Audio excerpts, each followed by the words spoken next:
Modern life में हम अक्सर कुछ चीजों से बहुत रूबरू होते हैं। उनमें self hypnosis, hypnosis, NLP, meditation, ये तीन चार चीजें बार बार हमारी लाइफ में आती हैं जो इस रास्ते पे चलने की कोशिश करता है। कुछ टाइम वो सोचता है कि मैं मेडिटेशन में रहूंगा, फिर मेडिटेशन करते करते सही गाइडेंस ना मिलना, फिर हिप्नोसिस की तरफ मूव करता है कि सेल्फ हिप्नोसिस के बारे में भी थोड़ा जान लेते हैं।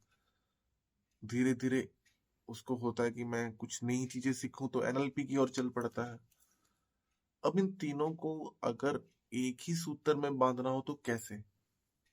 हर चीज की अपनी एक पकड़ है। सेल्फ हिप्नोसिस से आप अपने माइंड को उस स्टेट तक ला सकते हैं जहां पर थॉट्स बहुत कम रह जाते हैं। उसके बाद अगर आप मेडिटेशन में बैठते हैं, लाइक एक सिंपल सा उनका प्रोसेस है कि आप बैकवर्ड काउंट करें, अपने आप को स्टेयर से उतरता हुआ देखें और अपनी बॉडी के एक एक बॉडी पार्ट को फील करें। इतना सा करने पे आप एक स्टेट ऑफ माइंड में चले जाते हैं, आपका माइंड बहुत रिलैक्स होता है। अगर आप इतना छोटा सा प्रोसेस करने के बाद मेडिटेशन में बैठते हैं तो आपके लिए बहुत इजी हो जाता है। इस चीज में सेल्फ हिप्नोसिस का यूज किया जा सकता है, इससे रिजल्ट लिया जा सकता है। सेकंड चीज आती है एनएलपी। अब मेडिटेशन करने में हम टाइम दे रहे हैं तो हमें होता है कि हम अपनी लाइफ में कुछ अलग चेंज भी करें, अपना करियर भी ठीक करें, तो उसमें एनएलपी का यूज लिया जा सकता है।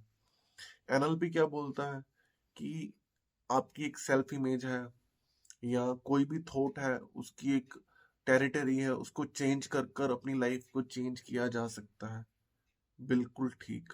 उसकी टेक्निक भी यूज में लाई जा सकती है, बट उसकी टेक्निक भी अगर आप सेल्फ हिप्नोसिस के साथ जोड़कर देखें तो उनका रिजल्ट भी बहुत अच्छा आता है। इन चीजों को डिटेल में जानना कि मेरे लिए क्या जरूरी है, तो आपको एक बहुत लेंथी स्टडी करनी पड़ती है। इस चैनल में जो प्रोसेस आपके लिए जरूरी है उसका पूरा रेलेवेंस आपको बताया जाए या ना बताया जाए, ये डिफरेंट बात है। बट जो चीज आपको आपकी लाइफ में बहुत जरूरी है उसको मैं आपको स्टडी करके डे बाय डे करवाता ही रहूंगा। हर प्रोसेस से पहले आप देखें, मैं कुछ इंट्रोडक्शन देता हूँ, उसका मेन पर्पस क्या है, उसके बारे में थोड़ा बहुत आपको पता होना चाहिए। बट मैं अगर बोलूँ कि मैं आपको छोटे से वीडियो में पूरा एनएलपी करवा दूं या हिप्नोसिस के बारे में बहुत डिटेल में बता दूं तो वो मेरे लिए भी फिजिबल नहीं है। तो इस चैनल के हर प्रोसेस में आपको छोटे छोटे प्रैक्टिकल टेक्निक मैं उन्हीं चीजों से करवा रहा हूँ, एनएलपी से, हिप्नोसिस से, या जो चीजें आपके लिए बहुत जरूरी हैं। तो इस चैनल में भी आप अगर आप जुड़े रहते हैं तो आपकी लाइफ में बहुत जो इम्पोर्टेंट चीजें हैं जो मेरे अकॉर्डिंग इम्पोर्टेंट है वो आपको मिलती ही रहेंगी। बाकी आप खुद से स्टडी करना चाहते हैं तो आप एनएलपी के बारे में स्टडी कर सकते हैं, ये आपके लिए बहुत अच्छा सब्जेक्ट है। इससे लाइफ में आप कुछ भी चेंज कर सकते हैं। लोग बोलते हैं लॉ ऑफ अट्रैक्शन के बारे में, सबकॉन्शियस के बारे में बताओ, मेरे से भी अक्सर क्वेश्चन पूछा जाता है। वो ठीक है, एज ए एबीसी जरूरी है, लॉ ऑफ अट्रैक्शन के बारे में भी पता होना चाहिए, बट एनएलपी उसकी बहुत एडवांस फॉर्म है। उससे आप बोलो कि रिजल्ट कोई हवा से आपको मिल जाएगा, हवा से नहीं मिलता। आप उस रास्ते पर चलना शुरू कर देते हैं कि जिससे आपको रिजल्ट मिलता ही मिलता है। एक बड़ा मेरा फेवरेट एग्जांपल है कि साइको साइबरनेटिक एक बुक थी, उसमें एक छोटा सा चैप्टर है, उसमें एक्सप्लेन किया गया है सेल्फ इमेज के बारे में। उसमें एक डॉक्टर था जिसने स्टडी की कि जैसे ही इंसान की सेल्फ इमेज चेंज होती है उसकी लाइफ चेंज होती ही होती है। अब क्या वो डॉक्टर साइकेट्रिस्ट था? नहीं, वो साइकेट्रिस्ट डॉक्टर नहीं था, दिमाग का डॉक्टर नहीं था। वो डॉक्टर था प्लास्टिक सर्जरी करने वाला।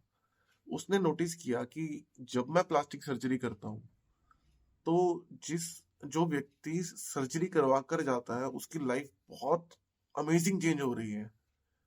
तो प्लास्टिक सर्जरी करने से उसकी लाइफ में कुछ ऐसा तो चेंज किया नहीं गया जिससे उसकी लाइफ चेंज हो जाए, सिर्फ फेस ही तो चेंज किया गया है।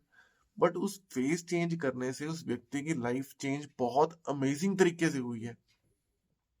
तो यहां से कंसेप्ट नजर में आया था सेल्फ इमेज का। अब इतना तो पता चल गया कि सेल्फ इमेज इंपॉर्टेंट है। अगर आप इसके बारे में और एग्जांपल जानना चाहते हो तो मैं आपको एक और एग्जांपल बताता हूँ। करोड़पति में जितने लोग अवार्ड जीत के गए, वो आगे जाके पूरी लाइफ क्या करोड़पति बने रहे?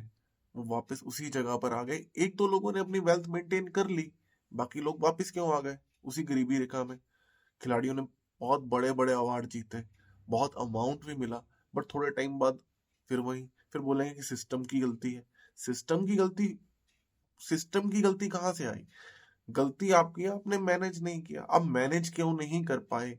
आपकी सेल्फ इमेज उस अमीरी तक नहीं पहुंच पाई थी। फिर इससे उल्टा बोलेंगे चलो ये तो अमीर लोग मतलब नहीं मेंटेन कर पाए।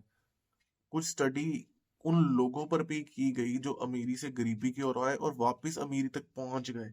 रीजन उनके माइंड में सेल्फ इमेज वो वैसी की वैसी मेंटेन रही अमीर वाली। अब इसके बारे में लोग तरह तरह की बातें बोलते हैं कि नहीं ये प्रैक्टिकल नहीं है, बट इन लोगों की लाइफ में चेंज देखा गया है। उस चेंज के बारे में आप आंखें बंद कर लेंगे तो आप बोलेंगे कि ये मैंने ये चेंज नहीं देखा, ये आपके लिए एक अलग सोच हो सकती है। बट लोगों की लाइफ में चेंज देखा गया है इस चीज से कि जब हम अपनी सेल्फ इमेज चेंज करते हैं। अब एक एग्जांपल और भी है इसमें, हेल्थ के बारे में भी जिन लोगों ने अपनी सेल्फ इमेज चेंज किया उनकी हेल्थ में भी इम्प्रूवमेंट आया है। तो जब आप सेल्फ इमेज को चेंज करने की बात करते हैं तो आपकी लाइफ चेंज होती ही होती है। सेकंड चीज आती है कि पता चल गया सेल्फ इमेज चेंज करने से होता है। कोई फिजिबल तरीका बता दो जिससे सेल्फ इमेज चेंज होती है? कोई हवा में तो चेंज होगी नहीं। वहां पर एनएलपी की जरूरत पड़ती है। एनएलपी में स्विच पैटर्न जैसे छोटे छोटे टेक्निक्स हैं जिनको आप डेली टू डेली 5 से 10 मिनट में कर सकते हैं और उससे आप अपनी सेल्फ इमेज चेंज कर सकते हो। तो वहां एनएलपी की जरूरत पड़ती है। आप डिटेल में एनएलपी पढ़ के उन प्रोसेस तक पहुंचना चाहते हैं, आपकी मर्जी है। अदरवाइज इस चैनल पे मैं आपको वो प्रोसेस करवाता रहूंगा डे बाय डे। अब सेल्फ हिप्नोसिस की कहाँ जरूरत पड़ती है? हमारा माइंड एक्सेप्टेंस में सेल्फ हिप्नोसिस से बहुत जल्दी जुड़ता है। तो पहले मैं उसका एक छोटा सा यूज करवाता हूँ उन प्रोसेस से पहले, सेकंड प्रोसेस उसका करवा देता हूँ एक ही कंबाइंड वे में, सो दैट आप दोनों के रिजल्ट ले सको। बाकी आप इनके बारे में स्टडी करना चाहते हैं तो कर सकते हैं। बाकी इस मेडिटेशन के साथ, इस चैनल के साथ जुड़े रहें तो आपको ये चीजें रेगुलर टाइम पे मिलती रहेंगी। धन्यवाद।